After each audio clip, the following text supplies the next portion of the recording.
To the audience, a very warm welcome to this teleclass educations. My name is Jean-Yves Maillard. I'm from Cardiff University, and I've got the pleasure to be the host today, and I'm hosting Professor Keith Warriner for a talk related to food. But few words about Keith first. Yeah, Professor Warriner obtained his BSc in Food Sciences at the University of Nottingham and PhD in Microbial Physiology in Wales in the University of Aberystwyth. He went into positions within the Institute of Food Research, the University of Manchester and the University of Nottingham before becoming part of the faculty of the Department of Food Science, University of Guelph in 2002. His research team is focused on enhancing food safety through undertaking risk assessment, along with developing diagnostics and intervention controls. Professor Warriner teaches food microbiology, industrial microbiology, and food safety management, along with advising undergraduate and graduate students. He is frequently contacted by media to comment on food safety matters and undertakes outreach activities to government and industry. He is currently the director of HQP Scholarship Program of the OMAFRA Alliance, chair of the Biosafety Committee, and FSQA Course Development Committee. He was awarded the President Award of the OFPA IFP Food Safety Innovation Award, University of Guelph Innovation of the Year, and IFP A1 Third Award for Innovations in Pathogen Control. He is also part of the expert group of joint FAO WHO expert meetings on microbiological risk assessment. So we are very lucky to have Professor Warriner tonight with us. And of course, I've got to add that he's also a regular speaker at the teleclass education. So it's a real welcome, a very warm welcome to Keith. And Keith, the floor is yours. Hello, thanks for that introduction and thanks for having me back again. So today we're going to talk about something a bit different, and I was reminiscing, as old people reminisce, about when I was starting in the 1980s. That's when I started my food science degree in Nottingham. How things have changed. Obviously, back in the 80s, foodborne illness outbreaks were rife, and we never got to hear about them. Not like we have social media today and things like that.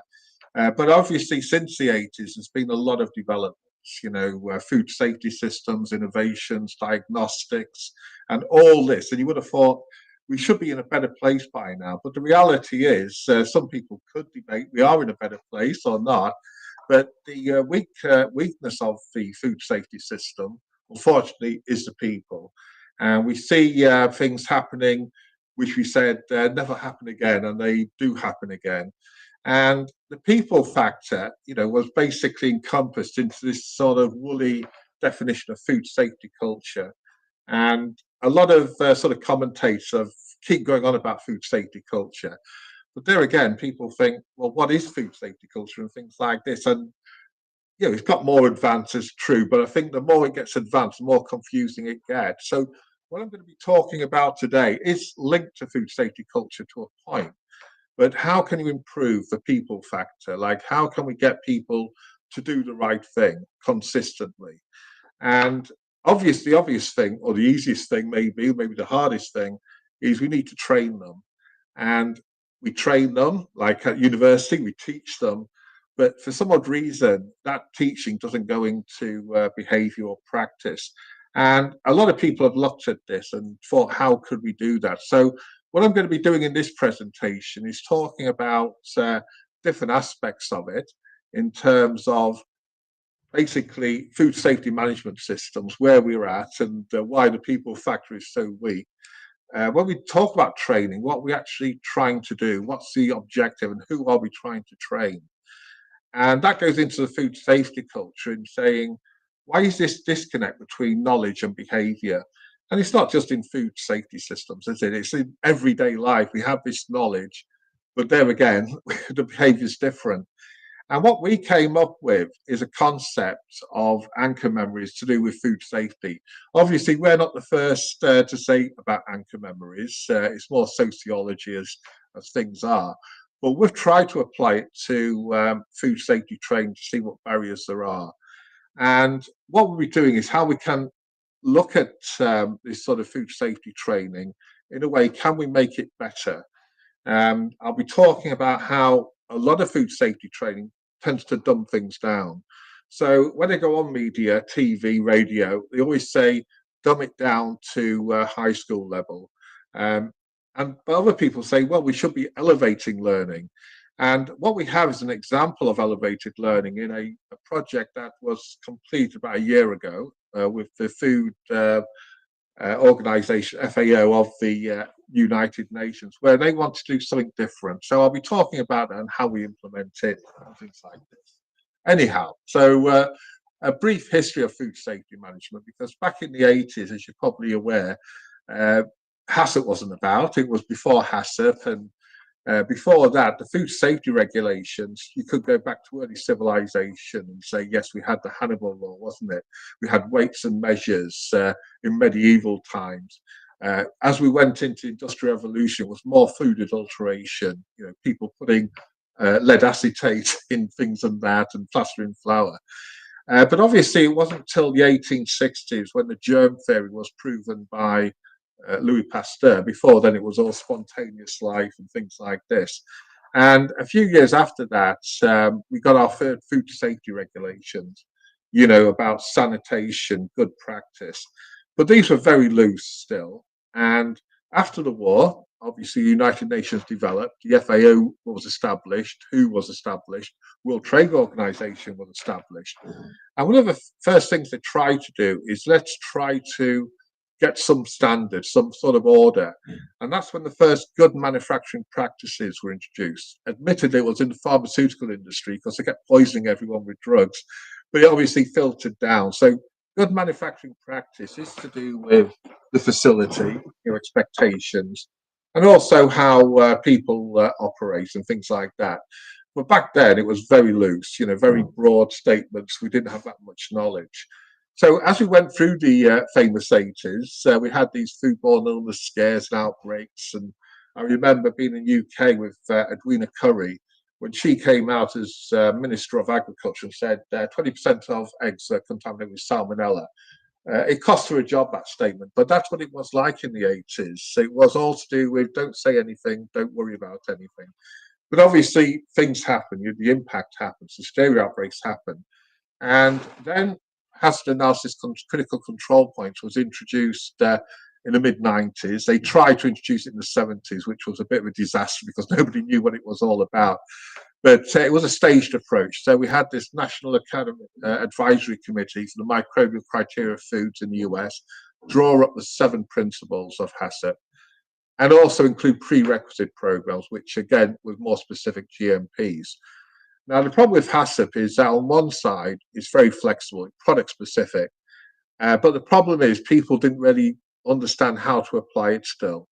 And when you got the mandatory HACCP in the meat industry, for example, we were very prescriptive, saying you shall do this.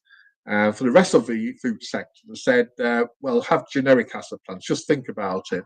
But it was too confusing. And the point is that people are applying HACCP, but it doesn't mean to say it's going to work. They just said, look, we're applying HACCP. And this is where the Global Food Safety Initiative came in, to try and standardize the way of introducing HACCP and applying HACCP. And we'll talk about auditors and GFSI a bit later. And obviously in the US and Canada, we went under modernization back in 2001. And the US and Canada were in parallel until the US went a bit haywire with their what we call Harp C. And we kept on with the prerequisite programs and the HACCP plan. But really what the parental control programs was this big overview of the food system. In a sense, it was going back to the 60s, looking at the food safety system rather than CCPs and things like that. So it got very confusing very quickly, as I'll elaborate.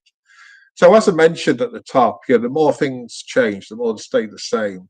And there's these 4 outbreaks here, which are really atypical. So back in 2008, and I always get worried when I ask my class these days, does everyone remember the Maple Leaf outbreak? Only for them to tell me they were in JK at that time, which makes you feel a bit old. But anyhow, the Maple Leaf outbreak, which was based in Toronto, Maple Leaf were this big company, still are a big company. They were doing deli meats.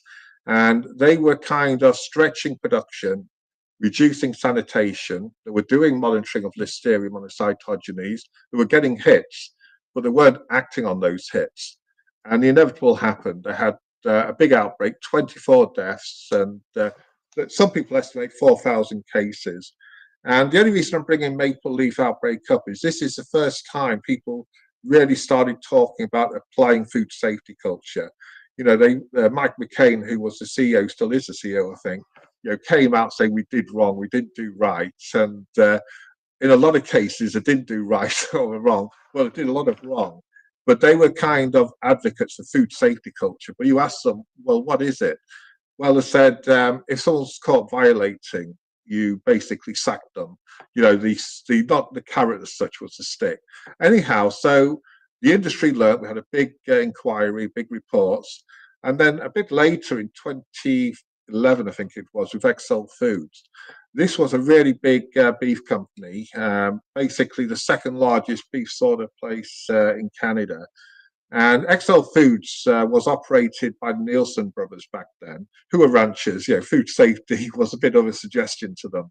But the point is we don't expect maybe the owners to be diligent, but they had 50 inspectors from the CFIA working in the plant.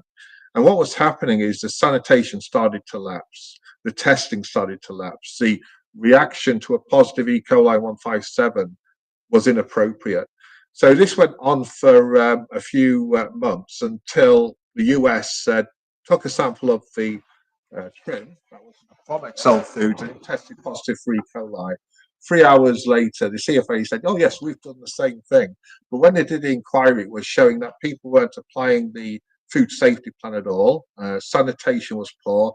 The inspectors were turning a blind eye. Now we move forward to the Boar's Head, which was based in the US, and Boarhead, like Maple Leaf, is this big deli company, you know, a long history. Same story. This was 2023, and what they were doing is again pushing sanitation back, pushing production forward. They had state regulators rather than federal regulator or federal inspectors. And what came to be is that they were ignoring things as well, but they didn't have the confidence to apply rules because there's a difference between federal regulators and state ones, and they just weren't confident in saying, "I don't think you should be sending this stuff out." Anyhow, so they did, and there was 10 deaths, I think, 24, at least 24 cases of listeria. Most went underreported. So again, another fact that despite the time from the maple leaf outbreak to the boar's head, what had been learned? Lots of regulations being introduced, a lot of food safety systems. And the last one happened near here, which was the almond milk. And this was in, I think it was in Peterborough, where basically this co-packer was packing almond milk and oat milk, nut milks essentially. And they were pasteurizing it, but what had happened is they had contamination of listeria post-pasteurization.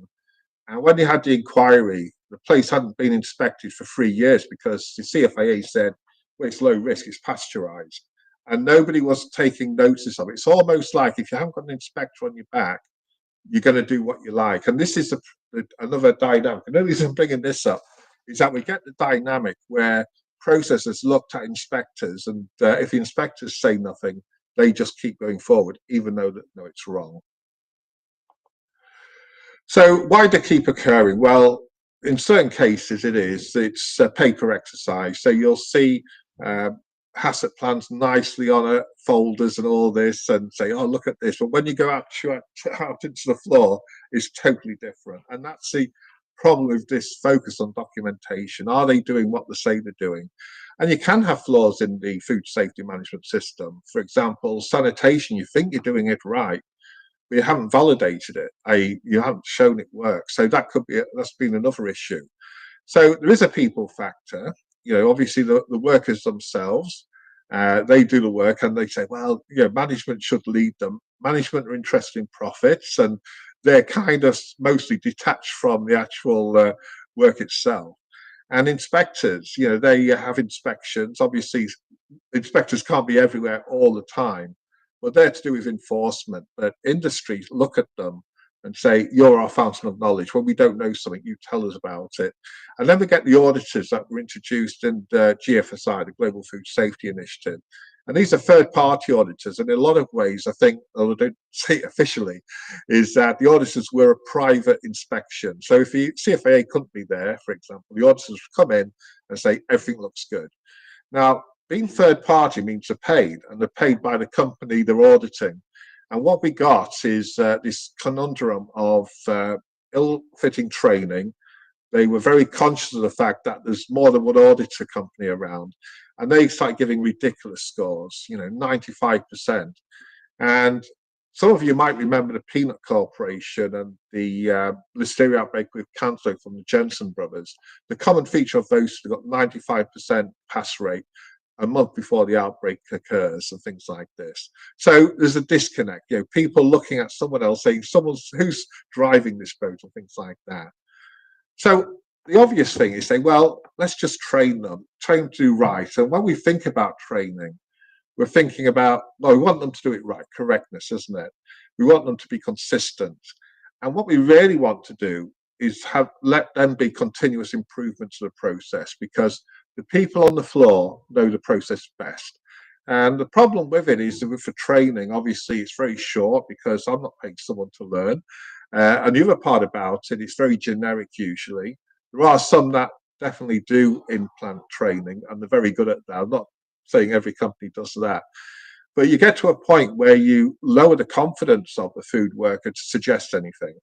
There was a recent thing in Canada, in Toronto, this Farm Boy, which is a kind of high-end supermarket, and they had a rodent infestation, rats literally going around the place.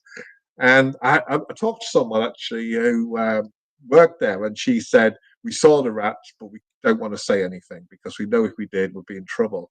And that's not uncommon.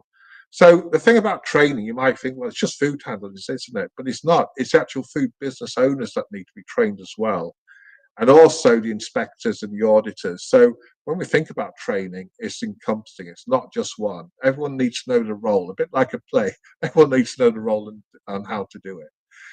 Now, back in the 90s when HACCP was introduced and all this, and it was obvious that we had an initial impact, but it wasn't doing the effect it wanted. Salmonella was going to be extinct apparently by 2000, according to the white paper bought in the mid-90s. So people knew it was a people factor. And I say the founding fathers of food safety culture was Frank Yanis, who was, I think he was in either Walmart or Disneyland at that time. He did eventually become the FDA director for a time before he had to go because of the Abbott milk debacle, but that's another point. Then Chris Griffith from University of Cardiff, he still talks about food safety culture. And Doug Powell, he was here in Guelph, and basically they were introducing this sort of concept, shared mindset. So when you're in a food processing, everyone have to share the same mindset of being positive. They have the same values and beliefs that they're doing the right thing. Behavioral norms, it's not right to miss on sanitation, it's not right to take risks and things like that. And they put a big emphasis on management commitment. They say without management commitment, this place doesn't work. It has to be from the top down. And we'll talk about why that was wrong in a bit. And empowering employee empowerment. Basically, a bit like what I've just said, let the employees actually make suggestions, but very few do. Now, whether that's down to motivation, that's whether it's down to something else, there's various reasons, but there's no one fits all. You can't be a general rule. But the trouble with food safety culture, when it first come out, nice concept. Everyone's got to do the right thing. We don't want anybody cutting corners and that. But it soon became obvious that, it is a concept, but how do you measure it? And how would you assess it? And how could you improve it? And I've got a picture of Deep Force. I think this is definitely an old reference because it's Hitchhiker's Guide to the Galaxy back in the 80s, showing the age, where they had this supercomputer to tell the answer to life, the universe, and everything. And it took him years, and he came out with 42 in the end. But I won't digress because I think I'm digressing.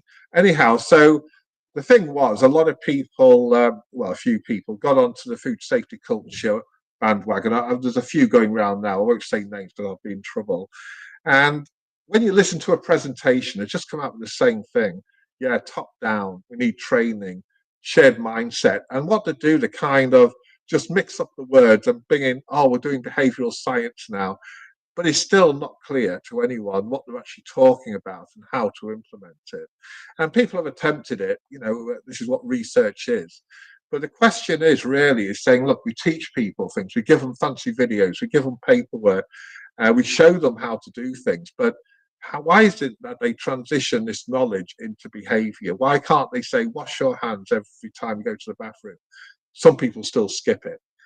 And the thing is, behavior is much more complex than just knowledge. It's influenced by the social structures. And in a lot of ways, humans, well, animals in general, were based on our instincts. We basically act without thinking. So if you've got a big decision to make, you'll say, I need a few days to think about it. But everything else, we kind of just do it by instinct. When we drive home, often we don't even remember driving home. Say, oh, we're here, isn't it?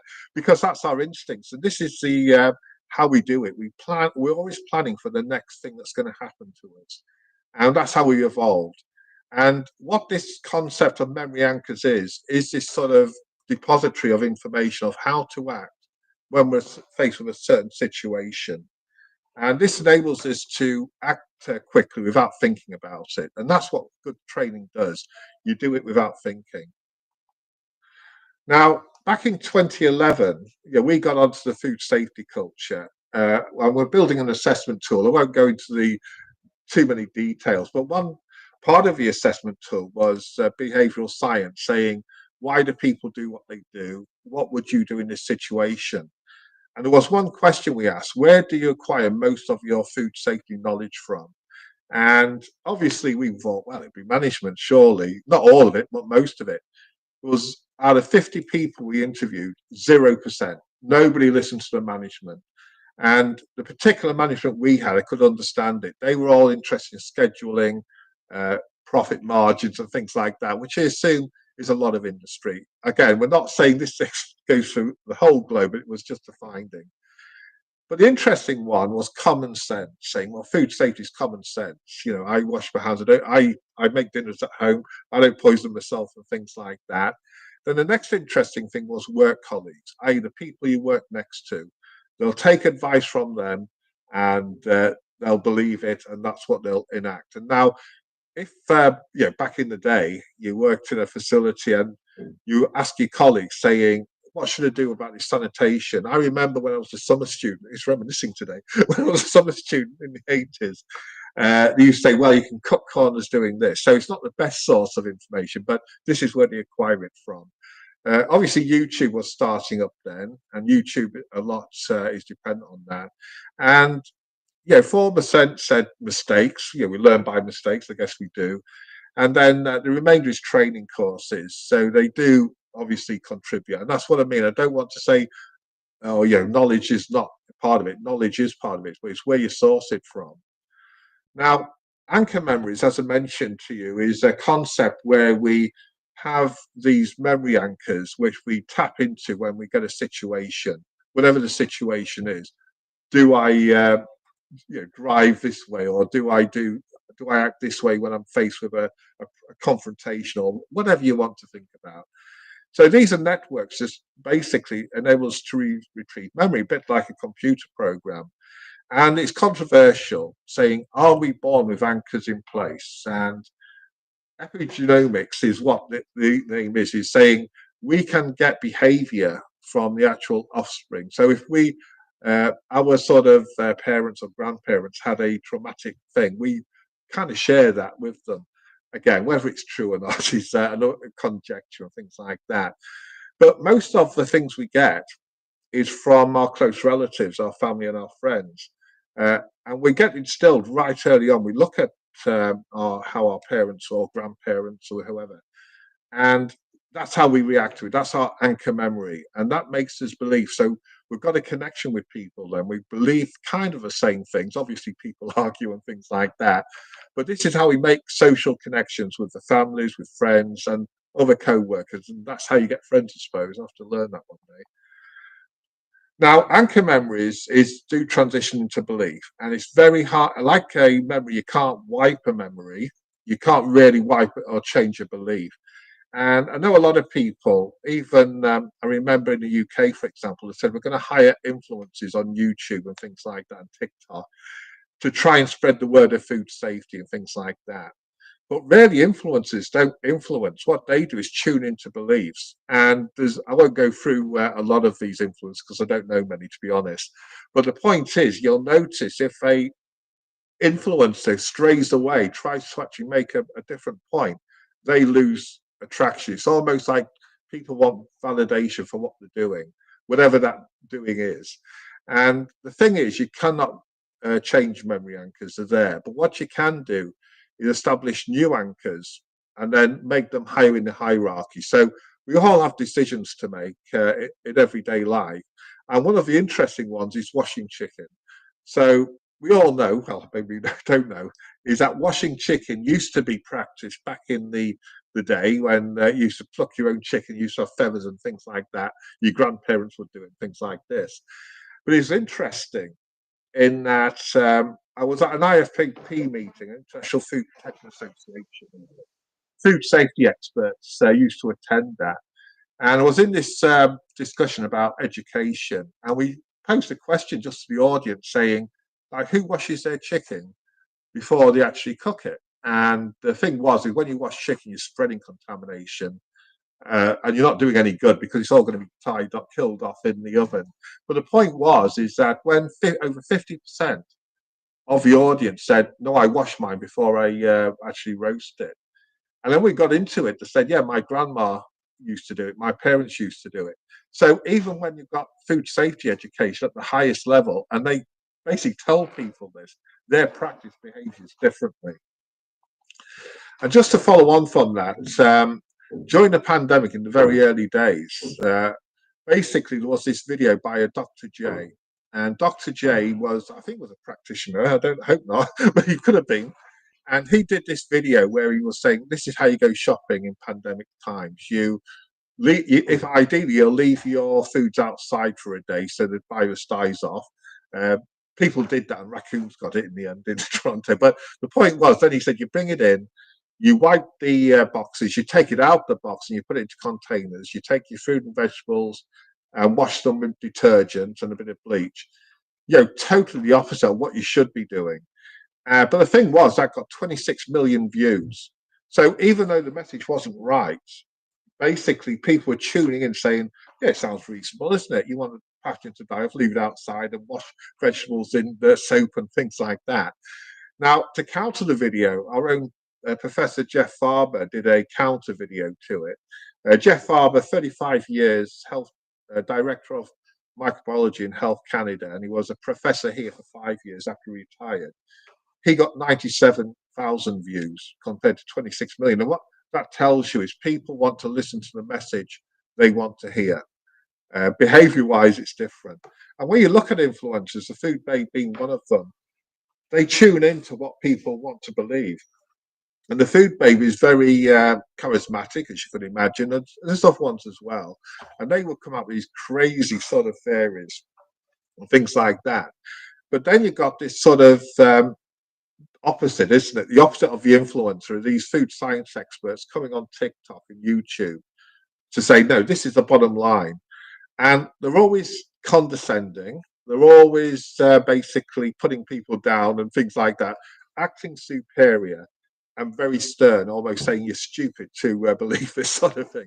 And they wonder why people don't listen to them. And that's the key point. So the thing about new anchors, and it's not easy, you have to look at the sciences to be more positive. Yeah, people have bad memory anchors, and when you've got bad memory anchors, you want to avoid them. You've all had bad experiences in life. You don't want to do it. But so rather than lingering on saying, well, you're doing this wrong, you should be more positive to it. And there's ways of little things that you can do. So, for example, for hand washing, you'll see signs saying, now wash your hands. But a positive sign would be thank you for washing your hands. So you're not being confrontational. And what you've got to try and do is teach them as a collective. As I said, the colleagues are the ones that tend to be the advisors. So if you kind of teach them all the right thing, then they'd be more positive about it. And this was just something that was sent to me a few weeks ago, and I thought it was quite fitting for this, in that you want to promote good manufacturing practice. And yeah, you could have these stern rules and things like that, but this is life is better with clean hands, or if it makes you cry and leaves you breathless, it's not love, it's an allergy. You might think it's lighthearted, you might think it's more entertainment, but that's the way these memories are filled in. Obviously, with age and knowledge, you change your perspective. I suppose that's one benefit of getting old, if nothing else. But at the end of the day, you need to have instilled as soon as you can. And I'm not saying knowledge isn't important; it certainly is, but it's the way it's delivered and the way it's the context it's given to. All right, so that's the sort of theory.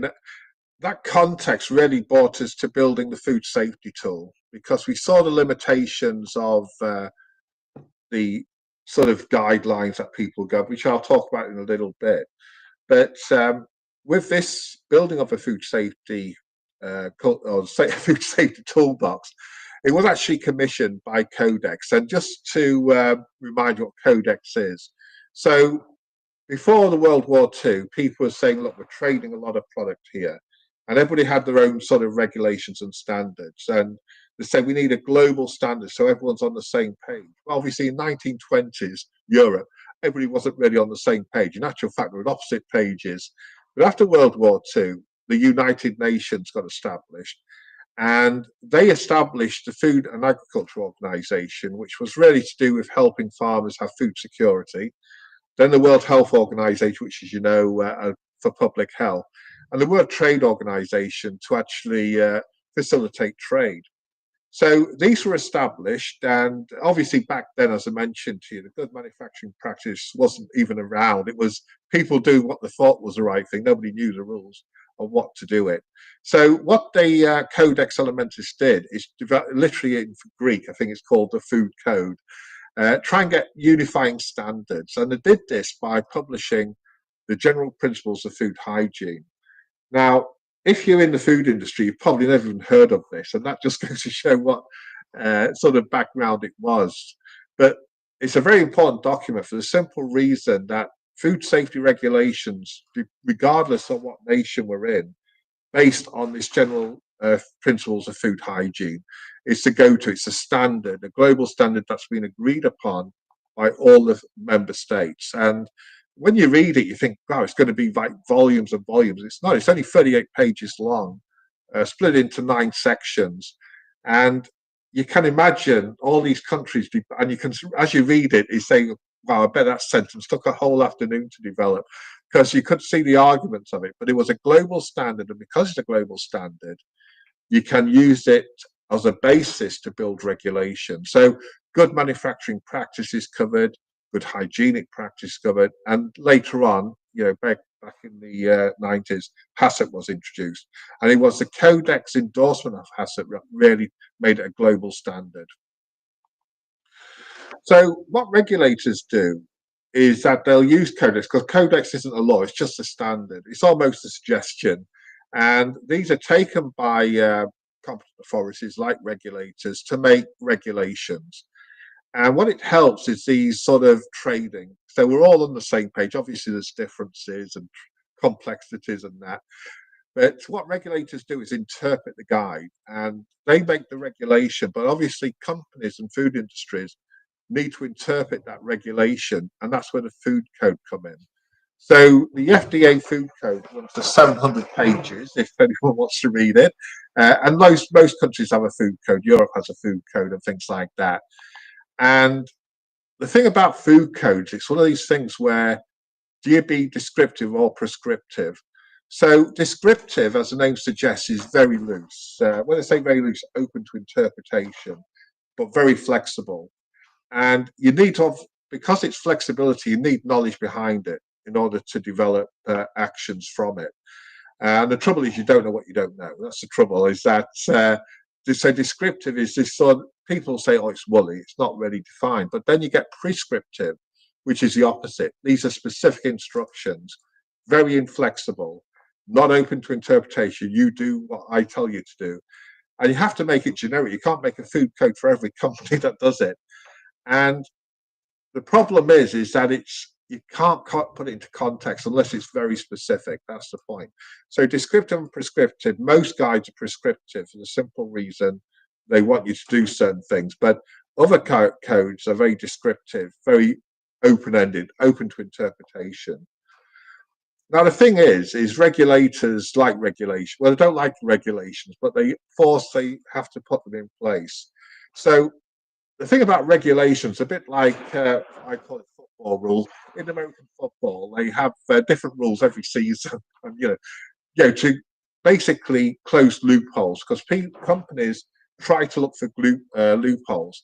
And what they're doing really with risk regulation is changing policy to reduce these loopholes. So the point is, regulations by nature go to complexity, ever increasing complexity, especially when you get food safety systems where you say, do a risk analysis. You're going to tell me how. No, not going to tell you how, but you've got to do a risk analysis.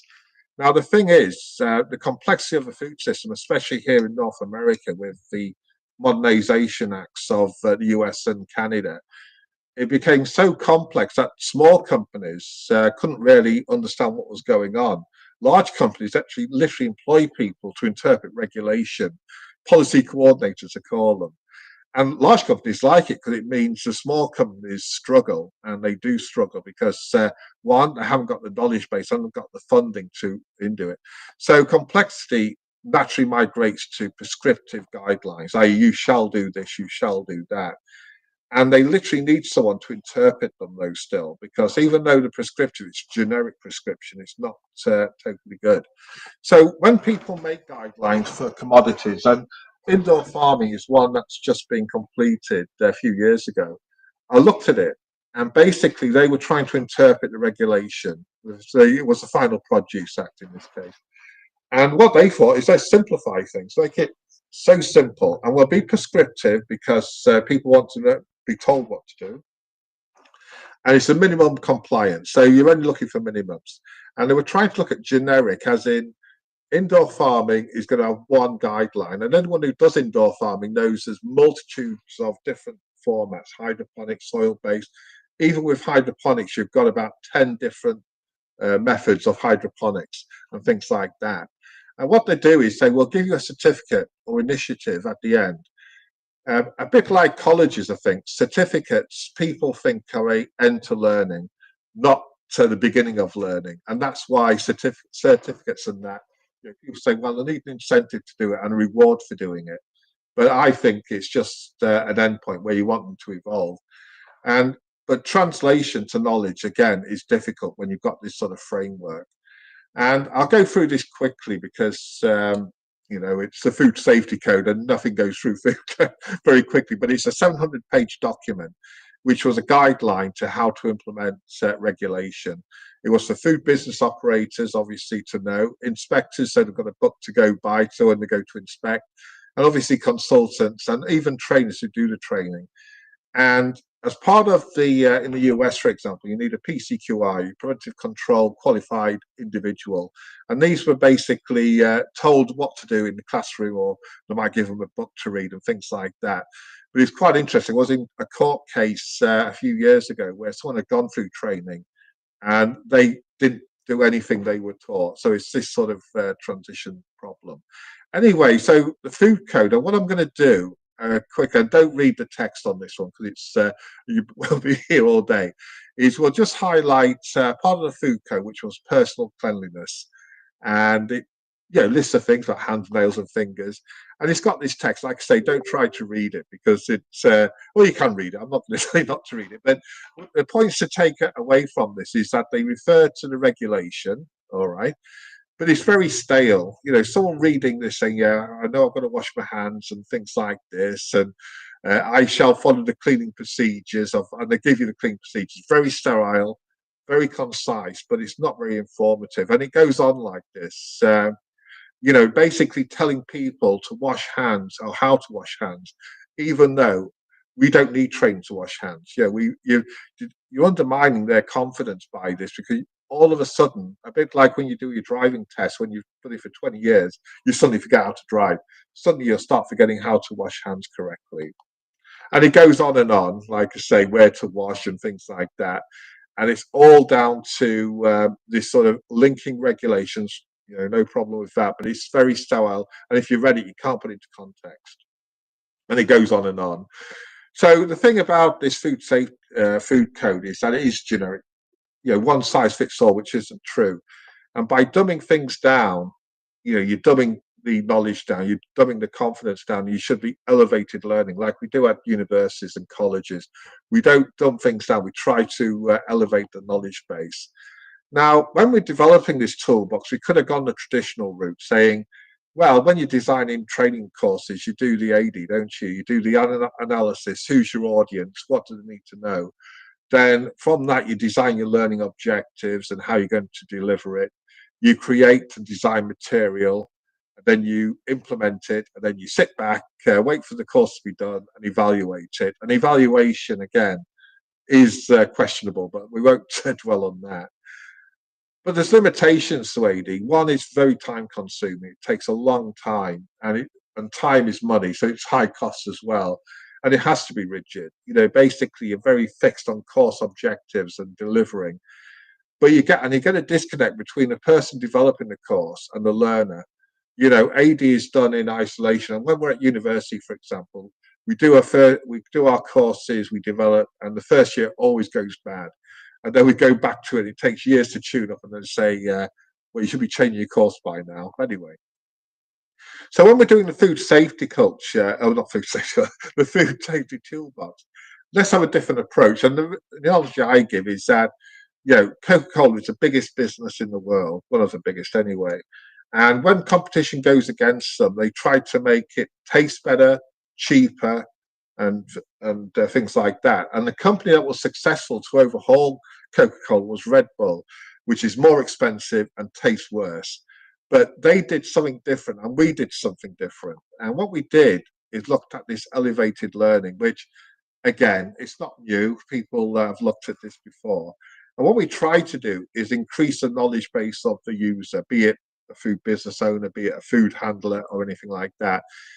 And what was important is to self-direct the learning, because they have to put it into context.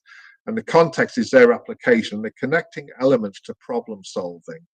And also involved with it was asking the right question. So, yeah, a bit like deep thoughts, the answer's easy, but the question is harder, isn't it? What is the right questions to ask? Because if you don't know it, what's the question to ask those who do? So what the approach really was doing with elevated learning is building the confidence and providing that ownership, these terms used in food safety culture, and let the reader themselves find context on their specific application. Not everyone, for example, has got access to water and a sink and soap and things like that for hand washing. And what we try to is map it out so they've got access to the relevant information without going through loads of documentation. And importantly, we said no evaluation. We don't want a quiz at the end of it or anything like that, and no certificates. When the Food Safety Toolbox was launched, I think it was last year or the year before, I keep forgetting, the first comment on LinkedIn was, do we get a certificate for this? And I thought, no, it defeats the object. And the reason for the evaluation is because what are you going to evaluate? Number of hits, number of people visiting. No, you evaluate what you see in the field, isn't it? And this wasn't only down to developing countries, this was global. And, I remember talking to the FAO people, they would say, well, Canada and the US won't need it. I said, yes, they do. They need it because food businesses do certain things and things like that. Anyhow, if you want to know more about this methodology, I'm going to go a brief one overview, is that we wrote a paper on how we developed it. And we did it through this process based on science. And we used the general principle of hygienic practice as a foundation document, because that's got the standards globally agreed upon. And what we try to do is, if you actually read this GHP, like you'll fall asleep after the first page, it's very condensed, very law regulation kind of writing. But we gave a map to the learner to use to understand things. And we do it science-based because we didn't want to come out with unscience. And what we try to do is map the learning, which I'll talk about. I don't like this term chunking, but basic chunking, how do you split it into smaller packages that can be understood? And pose questions saying, right, when you read this material, could you answer this question? So it is science-based, what we know, and from risk assessment. So they can use that science based to a risk assessment. And we can identify the different elements and interactions using mapping. And as I say, the chunking's there to break it down to smaller parts, because if you remember small parts, you go to short-term memory, long-term memory, hopefully to an anchor, and then behavior, and the questions to ask. So the workflow for it is, first of all, we had to interpret the general hygiene practice and map out the relevant points within each section. And then what we prepared is a download of a brochure, because it was online, but some people like print material, reading it as a print material. So in this brochure, as I call them, what we did is we, first of all, say how it relates to other parts of the GHP and GMP. We gave context why it's important, the objectives are, the definitions, and where them, and map it out to see where different elements interact, and how to implement under different situations. So we weren't telling them what to do. They would say, well, this is what you can think about doing, and how could you apply it there? And then responsibilities, say, who's responsible for what? You can't have a food business owner saying, well, the workers will take care of that. No, it's they have to understand what their role is as well. And then further reading if you want to go deeper. So, like I said, I won't go too much into this because it's a lot of text, but you can go to the GHP website if you like. So, when you look at the GHP, this is literally what it said about personal hygiene. Again, they're very much like the code. Probably the code lifted it from this part to do it. But what we did is do the mapping. So each section's mapped out. And we'll go to, well, it's just down there. It should be up here. Personal hygiene, these 3 points. Again, you'll say, well, it's in the code as well. But then we put it online, and you can go online. And this is a brochure, the PDF, personal hygiene.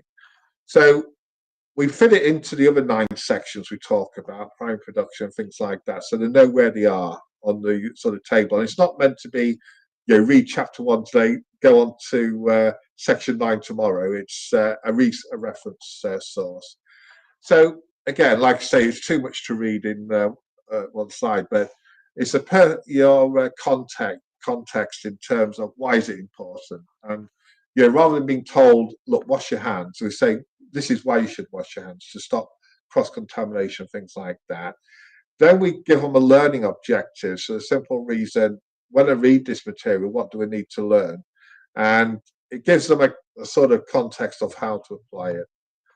And I'll go pretty quick, but I'll try and go slow down a bit.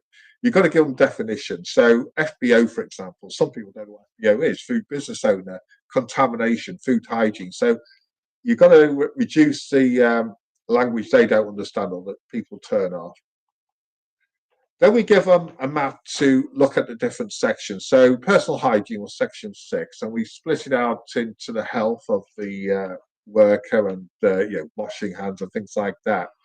But you pose a question to start with. So when they go through the material, say, right, how does health of status of personnel pose a risk? So they've got that in their mind, and they can read the material and say, oh, yes, that's why it poses a risk, because they'll transmit foodborne pathogens and things like that. So we give the background information in terms of what to look out for and what to do and things like this. And when we do hand washing, obviously, you've got to prescribe hand washing, but do it in a way where it looks inviting. So you say, oh, yeah, I need running water, I need soap, and I need these things, and scrub my hands and count to 20 or sing happy birthday. But the important thing is other questions, which isn't really included in the food code, saying, well, how frequently? And so you give them ideas about how frequently and when you should do hand washing. You're not telling them what to do, you're giving them that knowledge so they can understand it. And again, this when we talk about things to consider, about even glove use and things like that. So we're not dictating it. It's almost like saying, consider these factors, and then you can apply it to your own. And the other point is that sometimes, as I mentioned, there's no access to running water. Might be no access to soap. what can you do instead of that? It's not a perfect world. The food code is a perfect world. Give people an idea saying, oh, yes, I could use hand sanitizer. Yet people would say hand sanitizer is no good, which is true. But it's better than doing nothing, as I say, isn't it? And, going on a bit too much, I guess, is that you identify, again, what's personal protection, clothing, and things like this. And who's responsible for this? Who's responsible, like the FBO or the workers? So you're actually assigning responsibility to them. So it's not questionable. It's kind of saying, well, this is what you should consider, things like that. And then the last part is learn by asking. So obviously we can't cover everything because we don't want to make it so specific that people use it as they literally say that's the only source of need. But it's almost asking questions of, well, if your consultant or inspector comes, ask these questions of them, because they'll know, they'll have knowledge, and it makes connections to them. So that makes them knowledgeable, confident to ask these questions and things like that. And the other 9 sections are exactly the same. And we also give this access to further reading. And the FAO, over the years, have developed this really big library. And the trouble is, you go to the FAO library, you can't see trees, wood for the trees. So what it does here is saying these are the documents that are relevant. And these go into fine detail. Obviously, hand washing is one, but all the rest of them, construction, prime production, all these things. So there is a video. I think we've got time to show it. Yes, you could, Paul, just to play the video. This is how you use the food safety toolbox. And you can go online anytime. Welcome to the FAO Good Hygiene Practices, or GHP, and Hazard Analysis and Critical Control Point, or HACCP, the toolbox for food safety. This video explains how to navigate the toolbox, both from a large or a small screen, like a handheld device. The toolbox aims to help those handling food to adhere to safe food handling practices, as outlined in the Codex Alimentarius General Principles of Food Hygiene. The targeted users include producers, food business operators, government officials, academics, and all those providing services and technical support to the food sector. You will find general information about the toolbox on the landing page. The materials are grouped in 2 technical sections, one for GHP and one for HACCP. When you click on either GHP or HACCP, a drop-down menu of subsections will appear. On a handheld device, the menu bar is compressed at the top right, and the sections appear once the menu bar has been clicked. The user will need to scroll down in each section to access all the materials. The user may select a particular topic or start from the beginning and work their way through all subsections.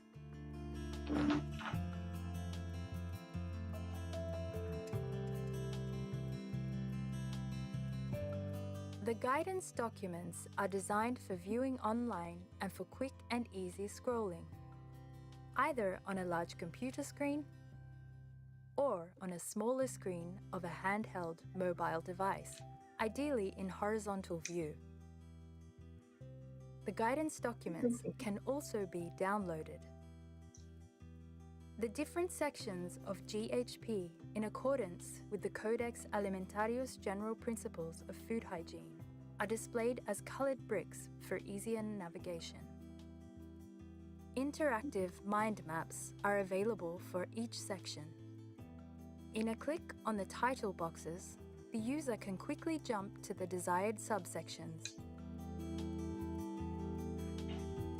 and return to the mind map by clicking on the brick on the top right-hand corner. Towards the end of the guidance document, the user will find links to additional resource materials. Let us return to the home page and have a look at the HACCP section. HACCP requires a step-by-step approach, and the user should start at the beginning, Introduction to HACCP, and then work through the 12 steps in order.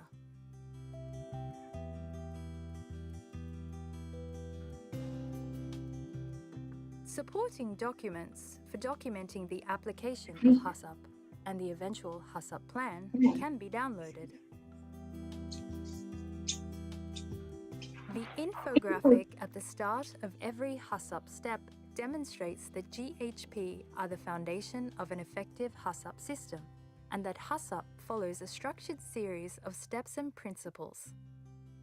At the end of the guidance document, the exercise called Food Safety for Thought challenges the user to reflect on how to connect the GHP to the relevant HACCP steps and principles. Thank you for watching. We hope this. Oh, thanks. Yeah, it's explained it quite nicely, didn't it? So you can see it's user friendly, and when we talk about evaluation, it's not evaluation. The only evaluation is self assessment, saying, do I know where this sort of part fits into this GMP?